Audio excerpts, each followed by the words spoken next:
아멘. 우리 박수로 하나님께 영광 올려드립시다. 감사합니다. 광고할 게 많아가지고 이 광고하다 보면 빠뜨리는 것도 있고 그런데 혹시 오해가 될 것 같아서 다시 한번 강조하는데 5월달에 가는 야유회에는 가서 순례길 참여해서 참가비 낸다고 해서 여러분들의 회비 걷는 게 아닙니다. 여러분들 그냥 참여하시고 교회에서 다 준비해서 하는 거니까 오해 없길 바라고, 그 순례길 참여하는 거 가족 단위로 이렇게 참여하면 참 좋을 것 같아요. 그래서 집에 아이들 있는 가정들은 아이들과 함께 참여하면 아주 좋습니다. 너무 어린 아이들 경우에는 우리가 따로 거기 가서 그 아이들을 모아가지고 또 이렇게 야외 활동할 수 있는 프로그램도 준비하고 있으니까 여러분들 이렇게 참여하시면 좋을 것 같습니다. 가족 단위로 많이 참여해 주시길 바랍니다. 오늘 마태복음 4장 4절 말씀 우리 함께 찾으셔서 한 목소리로 말씀을 한번 같이 읽도록 하겠습니다. 마태복음 4장 4절 다 찾으셔서 말씀을 우리 한 목소리로 같이 읽죠. 다 찾으셨죠? 우리 같이 읽겠습니다. 시작. 예수께서 대답하여 이르시되 기록되었으되 사람이 떡으로만 살 것이 아니요 하나님의 입으로부터 나오는 모든 말씀으로 살 것이라 하였느니라 하시니. 아멘. 이 말씀 가지고 우리 말씀으로 살 것이라 라고 하는 제목으로 오늘 이 귀한 말씀을 좀 나누고자 합니다. 여러분, 제가 어릴 때요 저희 동네에 가끔 이렇게 떠돌아다니면서 이상한 말을 하고 다니는 사람들이 좀 있었습니다. 제가 중학교 1학년 때였나 하여튼 그쯤이었는데 어느 날 그런 사람이 저희 집에 불쑥 들어왔어요. 그때 저희 어머니하고 제가 마당에 있었는데 불쑥 들어와서는 저를 보더니 하는 얘기가 딱 보니까 결혼을 2번 할 팔자네 그러는 거예요. 그러면서 또 이어서 하는 얘기가 40을 넘지 못할 것 같아 뭐 그러는 거예요. 근데 그때 제가 그 얘기를 들으면서 굉장히 큰 충격을 받았습니다. 나중에 이제 안 사실은 그렇게 이제 혹세 무민하면서 뭔가를 뜯어먹고 사는 사람들이 있어서 그런 사람이 이렇게 온 건데, 근데 그 말을 듣는 저는 어린 나이에 굉장히 크게 충격을 받았어요. 그때 저희 어머니가 아주 용기 있게 막 야단을 치면서 별 재수 없는 말을 하냐고 말이지, 그러면서 그 실없는 소리 하고 다니냐 그래서 막 그냥 내쫓았어요. 근데 그 사람이 전해준 말이 뭐 늘 그 말 가지고 막 저기가 뭐 제가 뭐 고민하고 산 건 아닌데 가끔가다 그게 문득문득 떠오르면서 그런 내가 진짜 그렇게 될까? 막 그런 걱정 근심이 있었던 그런 시간을 보낸 기억이 납니다. 제가 후에 이제 중학교 3학년 때부터 교회를 다니게 되었고 신앙생활을 하게 되었고 또 나이 40이 넘어서야 그 헛소리였구나, 그 헛소리를 짓거렸구나 이제 그래서 그냥 웃어 넘겼지만 저의 그 무의식 속에는 그 말이 진짜 맞을까? 라고 하는 그 의심 또는 그 말이 틀렸다는 걸 내가 보여줘야 되지 않나? 라고 하는 어떤 저항감 뭐 이런 것들이 제 안에 그 무의식 속에 좀 있어서 오랫동안 사실은 제가 영향을 받았던 것 같습니다. 우리 목회자들이 이렇게 좀 만나면 교회에서 일어나는 여러 일들을 서로 이렇게 나누면서 목회 정보를 교환할 때가 있어요. 근데 언젠가 제 후배 목사를 만났는데 그 후배 목사가 그런 얘기를 하더라고요. 자기 교회에 그 집사님 아들이 하나 있었는데 그 교회가 큰 교회는 아니었어요. 근데 그 교회 그 집사님 아들이 그렇게 참 엄마 말 잘 듣고 그랬던 아들이었는데, 그리고 교회도 나와서 신앙생활을 하고도 하는 그 아들이었는데 어느 순간 말을 듣지 않는다는 거예요. 자꾸 엇나가고 빗나가고 교회도 나오지 않고. 그래서 이제 그 집사님이 목사님 제 아들을 위해서 기도해 주세요 그러더래요. 그래서 그 얘기를 듣고는 내가 그놈을 좀 만나봐야 되겠다. 그래서 만났대요. 만나서 그 사정을 알아보니까 이야기인즉슨 이런 일이 일어난 거예요. 친구들과 함께 모여가지고 무슨 이렇게 점을 치는 무슨 게임이 있나 봐요. 카드로 다 하는 게임이 있는데 그 게임을 하는데 자기가 뽑은 카드가 그게 이제 애들끼리 서로 해석을 나누는데 야, 너 때문에 너희 부모가 잘못된다고 하더라. 그런 카드를 뽑은 거예요. 이게 너 때문에 부모가 잘 안 될 운명이다. 뭐 이러한 카드를 뽑은 거예요. 그것 때문에 이 아들이 그 소리를 듣고는 불안감이 생긴 거예요. 마음에 어떤 심리적인 압박감이 생긴 거예요. 그때부터 그 마음의 짐을 갖고 나 때문에 부모님이 잘 안 될 수도 있겠구나. 나는 못된 놈이구나. 내가 우리 부모의 미래를 망칠 수 있겠구나. 이런 생각을 갖고서 자기를 미워하게 된 거예요. 그리고 삐뚤어진 어떤 행동을 그러면서 이제 하게 된 거예요.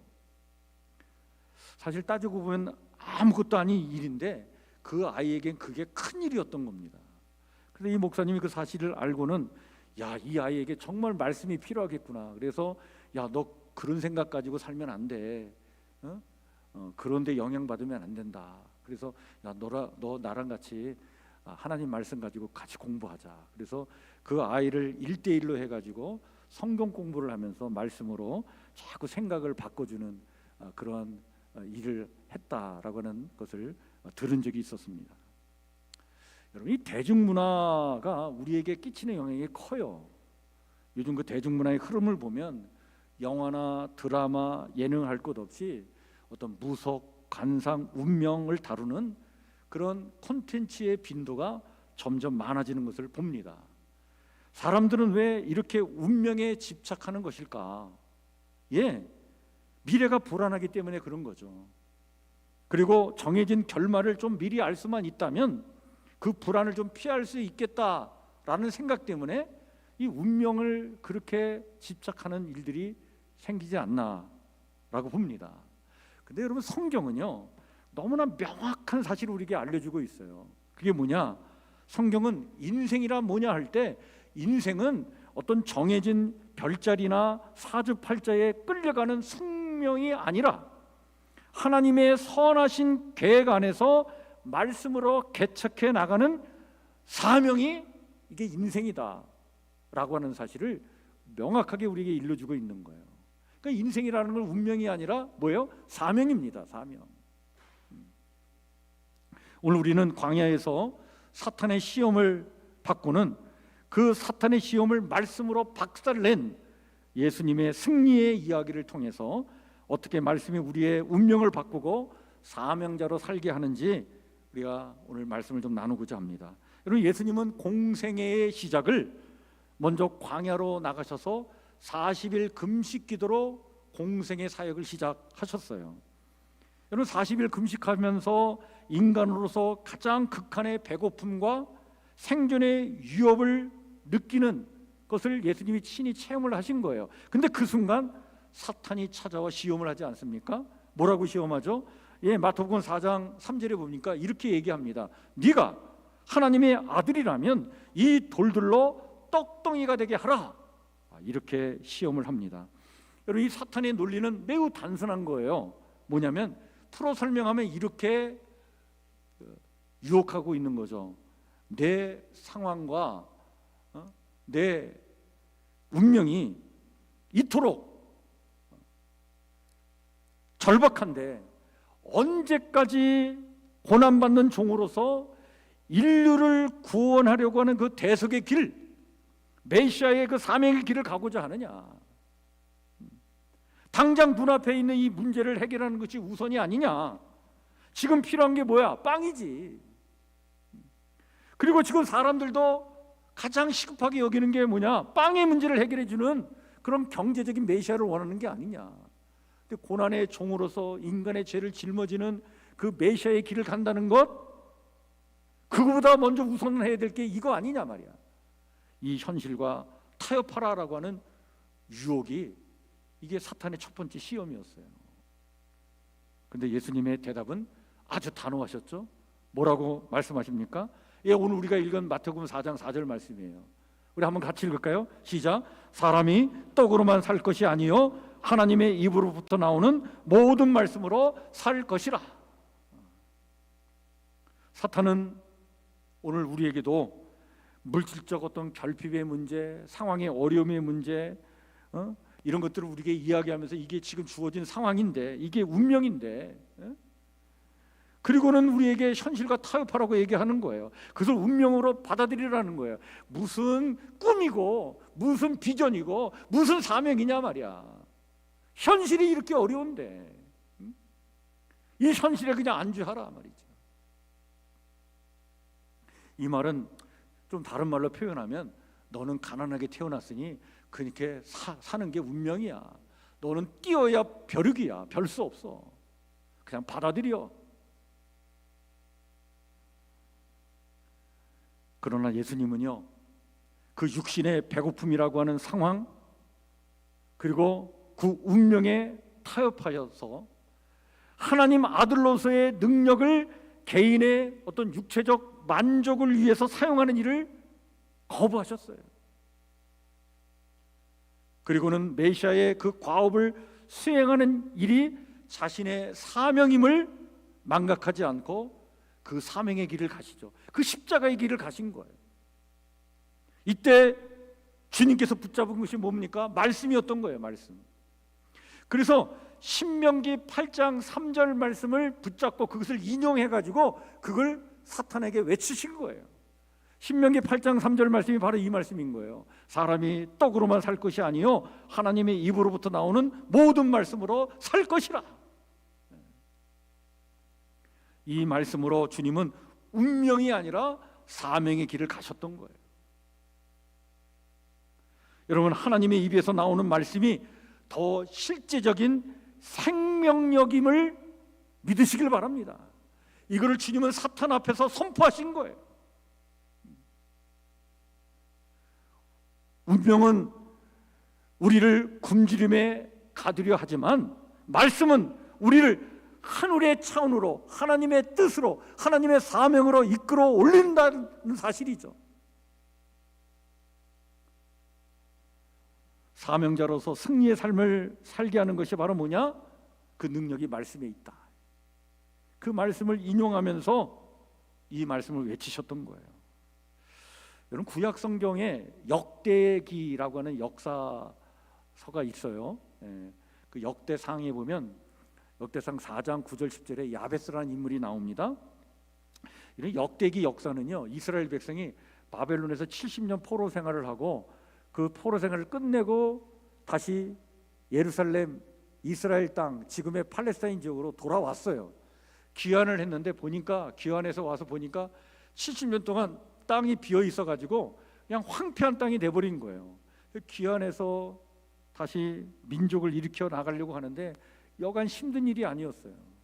그래서 그 구약 성서 시대에 하나님의 백성들이 그 척박한 땅, 그 황폐한 땅에서 다시 미래를 열어 나가는데 얼마나 힘들었겠어요. 그때 역사 기록을 다시 합니다. 그때 그 역사 기록이 역대기예요. 근데 역대상에 보면 1장부터 9장까지가 조상들의 족보 이야기가 나옵니다. 그 1장부터 9장은 읽기가 너무나 힘들어요. 왜? 그 사람의 이름이 쫙 나오니까. 근데 그 조상들의 족보에 사람 이름이 쫙 나오는 걸 쫙 기록하면서 우리가 이 조상들의 후손이다, 그런 얘기죠. 그런데 그 족보의 이름의 중간에 야베스라는 인물에 와가지고는 여기에 야베스의 신앙적인 어떤 이력, 그 프로필을 좀 더 자세하게 언급해줘요. 이름만 기록하지 않고 야베스가 이런 사람이다 이렇게 얘기합니다. 근데 이 짧은 2절의 말씀이 우리에게 너무나 강한 어떤 의미로 다가오는 말씀인데 그 내용이 뭐냐면 그런 거예요. 이 야베스가 태어날 때 고통 가운데 태어난 거예요. 그래서 그의 엄마가 그의 아들 이름을 뭐라고 줬느냐? 고통이다. 수고로이 낳았다. 너는 고통이다. 라고 하는 이름으로 그냥 야베스로 지어준 거예요. 뭘 의미합니까? 너는 태어날 때부터 고통이야. 그리고 너의 인생은 고통이라고 하는 이 운명의 꼬리표가 떠나지 않을 거야. 너는 이 꼬리표를 달고 살아가야 될 인생이야. 그래서 지어진 이름이 야베스예요. 엄마가 이름을 지어줬으니까 아빠는 없었다는 얘기 아닙니까? 아빠가 일찍 돌아가셨을 거예요. 그러니까 얼마나 그 가정의 어려움에 처해 있겠어요. 근데 그런 처지에 이 아들이 고통 가운데 태어났어. 이름도 야베스, 고통이야. 그런데 이 야베스가요, 자신의 그 처진을 비관하지 않습니다. 현실에 안주해가지고 숙명론의 노예로 살지 않습니다. 그는 하나님의 약속의 말씀을 붙잡고 하나님께 기도하는 사람이 돼요. 그가 하나님의 뭐라고 기도했느냐, 이렇게 기도했다고 성경에 기록되어 있어요. 역대상 4장 10절 말씀입니다. 뭐라고 기도했다고요? 야베스가 이스라엘 하나님께 아뢰어 이르되 주께서 내게 복을 주시려거든 나의 지역을 넓히시고 주의 손으로 나를 도우사 나로 환난을 벗어나 내게 근심이 없게 하옵소서. 이렇게 기도했더니 그 기도의 응답을 받아가지고 하나님께서 어떻게 했다? 그가 구하는 것을 뭐 했다? 허락하셨더라. 복 주시는 하나님, 내가 그 하나님을 믿습니다. 복 주시겠다고 약속하신 하나님, 내가 그 약속의 말씀을 붙잡고 기도합니다. 내게 복을 주시려거든 내 삶의 지경을 넓혀 주옵소서. 내가 고통이라고 하는 이 운명의 꼬리표를 달고 살아가는 인생이 아니라 이것을 벗어나서 영향력을 끼치는 인물로 살게 해 주옵소서. 그런 얘기예요. 뿐만 아니라 주님의 손으로 나를 도와주셔서 환난을 좀 벗어나 근심이 없는 삶을 살게 해 주옵소서. 그렇게 구했더니 그 구하는 것을 허락해 주셨단 말이지. 그래서 야베스가, 여러분, 이름은 고통이었으나 그 삶은 어떠한 삶이 되었다? 존귀한 삶이 되었다는 거예요. 존귀한 자가 되었다는 거예요. 바벨론에서의 포로 귀환 후에 고통의 현실을 딛고 성공적인 삶을 살고자 몸부림쳤던 구약 성서 시대의 하나님의 백성들이요, 조상들의 이 족보를 다시 정리하면서 고통이라고 하는 그 운명을 말씀으로 극복하여 존귀한 삶을 살았던 조상 야베스의 이름을 거론하면서 그의 그 신앙, 그의 그 정신을 우리 잊지 말자는 거죠. 운명의 굴레를 말씀으로 끊어낸 그 야베스처럼 우리가 그렇게 살아야 되지 않느냐. 그럼 누가복음 5장에 가면 참 갈릴리 바다에서 고기를 잡으려 하다가 실패했던 어부 베드로가 사람을 낚는 어부로 부름받는, 사명을 받는 이야기가 나와요. 갈릴리 바다에서 밤새도록 그물을 던져서 물고기를 잡으려 했는데 이 베드로가 한 마리의 물고기도 잡지 못하고 그냥 허무한 그 운명의 밤을 보내고 물가로 나오게 됐어요. 여러분, 베드로가 평생 갈릴리 바다에서 고기 잡는 어부였는데 전문가잖아요. 근데 전문가도 실패할 때가 있는 거예요. 그렇죠. 그처럼 인생이 만만치 않은 거예요.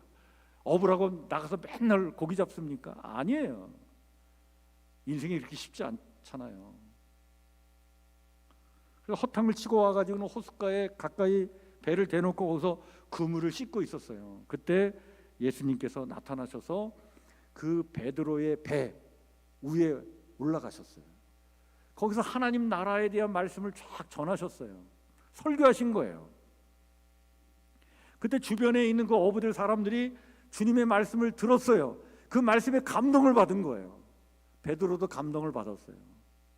말씀을 다 전하고 마치신 다음에, 그리고 나서 예수님께서 베드로에게 뭐라고 하시냐면, 그 고기잡이 실패를 하고 돌아오니 베드로에게 깊은 데로 가서 그물을 내려 고기를 다시 잡으라, 이렇게 얘기합니다.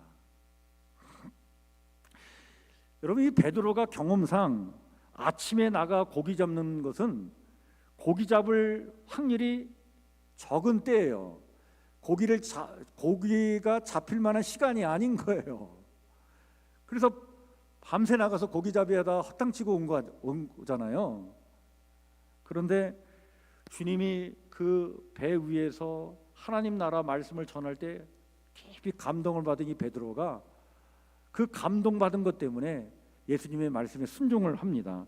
그때 그는 이렇게 고백을 해요.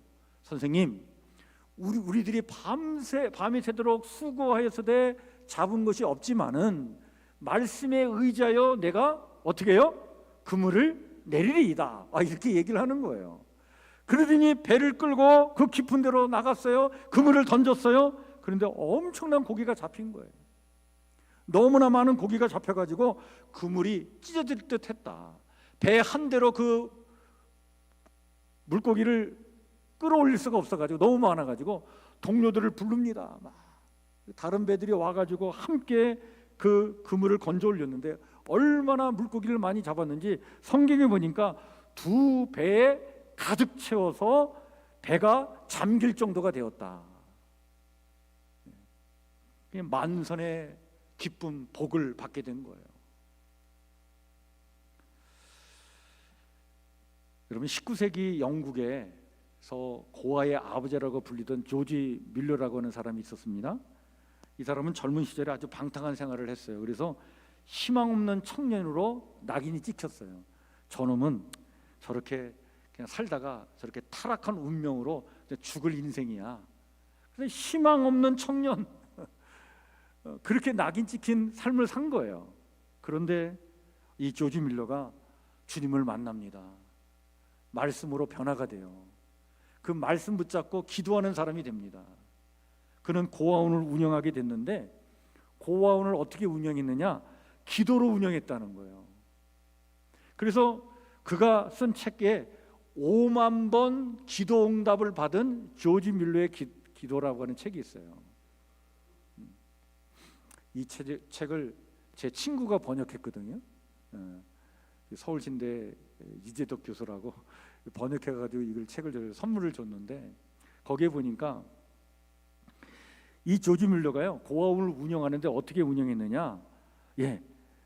어려움이 왜 없었겠어요. 그때 참 힘든 일, 어려운 일 많은데 그때 사람에게 찾아가서 도움을 요청하지 않았다는 거예요.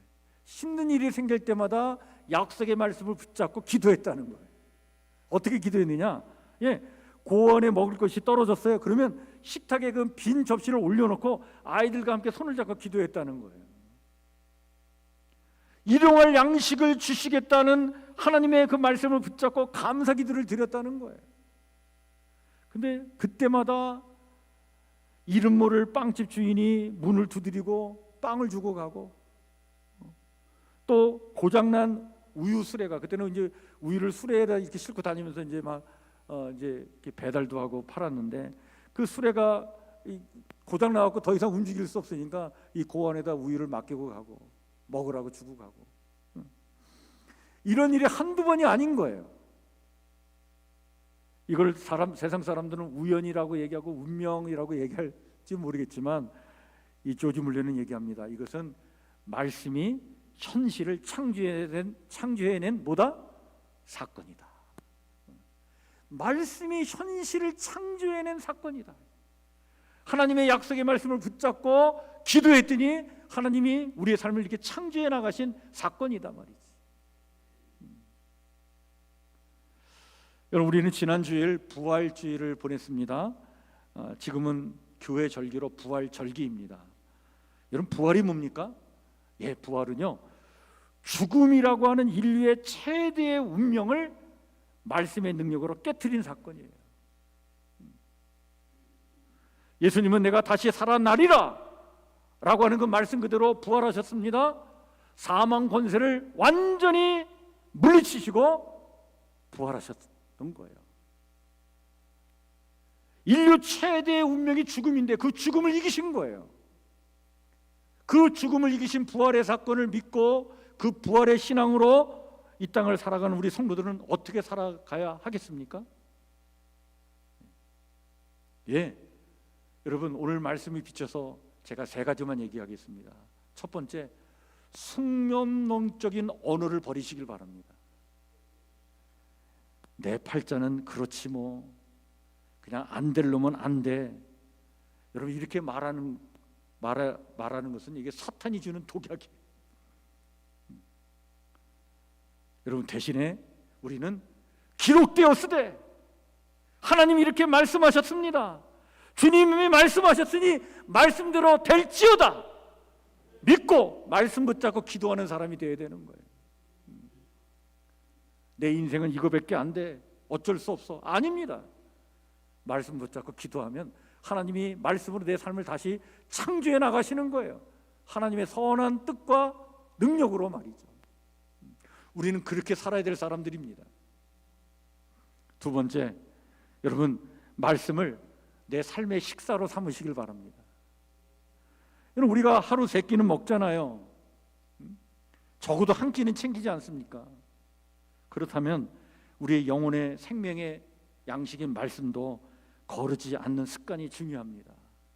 매일매일 말씀으로 내 삶을 채워나가는 거예요. 그런 말씀이 내 안에 이렇게 채워질 때 세상의 유혹을 이길 만한 면역력이 내게 생기는 거예요. 여러분, 세상이 얼마나 험악합니까? 세상에 가짜 이야기가 얼마나 많고 거짓 이야기가 얼마나 많고 우리의 생각과 우리의 마음과 영혼을 오염시키는 얼마나 비진리의 이야기들 얼마나 많아요. 근데 그런 것들이, 그런 위협이 참 몰아칠 때 그걸 이겨낼 수 있는 면역력이 우리에게 이게 있어야 되는데 그 면역력이 어디서 생기겠어요? 우리 안에 말씀이 채워질 때 생기는 거예요. 마지막으로 이런 말씀으로 내일을 설계해 가시길 바랍니다. 여러분, 운명은요 과거에 묶여 있지만 말씀은 미래를 창조해내는 거예요. 오늘 내게 주신 약속의 말씀을 붙잡고 여러분 믿음의 발걸음을 굳게 내딛길 바랍니다. 우리 가정은 어쩔 수 없어.